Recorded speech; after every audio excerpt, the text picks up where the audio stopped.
Yeah, so having not finished high school, I felt as though a big part of my education has been, found in the iron artifacts that I've collected over the years, some from the flea market, some given to me by friends, others, found when I was growing up in El Rito.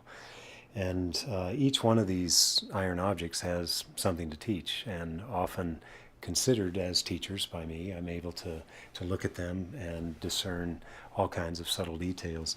Um, One example that keeps resurfacing in the way that I think about work, and especially design emphasis in the way that I approach most of my projects, stems from objects like these that were designed by Smiths to satisfy a particular need, but they tend to show a very economical use of material.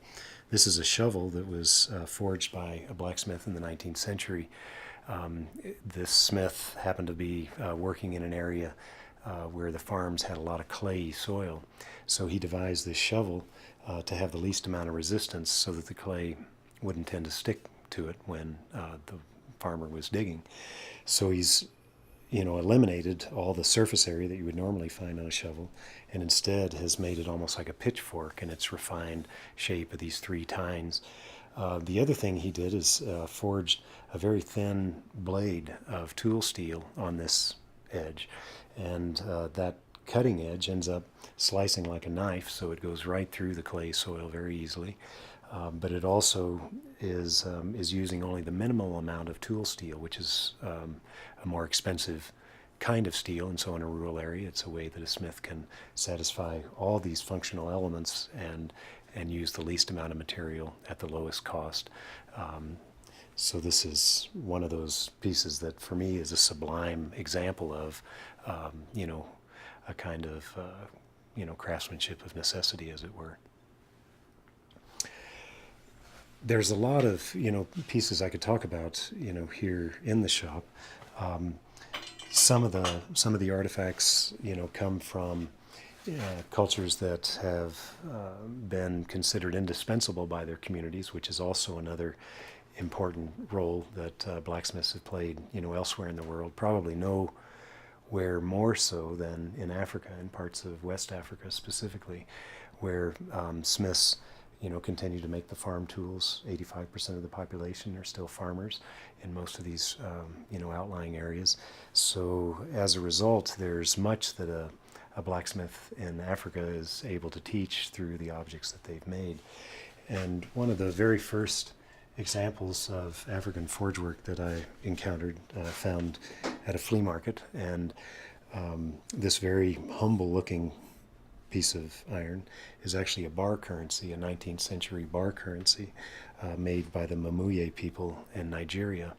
And if you look closely, you can see that it's made up of all these layers that, almost like a pastry, have been rolled together.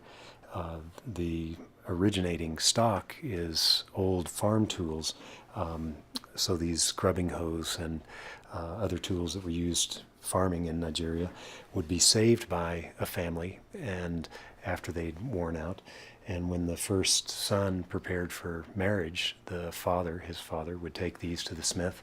The smith would forge them into this shape called a tajare, um, which is made up of perhaps 5, 6, 7, 10 hose, fragments of hose, fire welded together.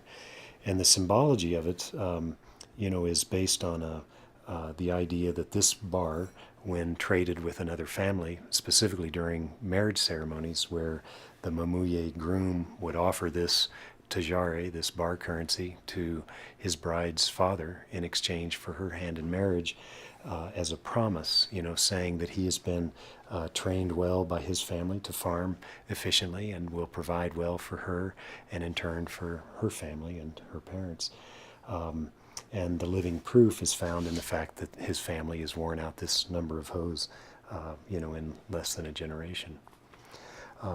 The other part that is important design-wise is that the bar itself makes reference to the fact that this union between man and woman and the potential, for children in their lives, this bar also is pregnant with that same kind of potential, and the shape reflects that. But it also reflects the fact that the bride's father will then take this to the village smith and have it forged into whatever it is that, the family desires. So there's a multiplicity of different, meanings, layers of reference that make this object an exceedingly interesting object.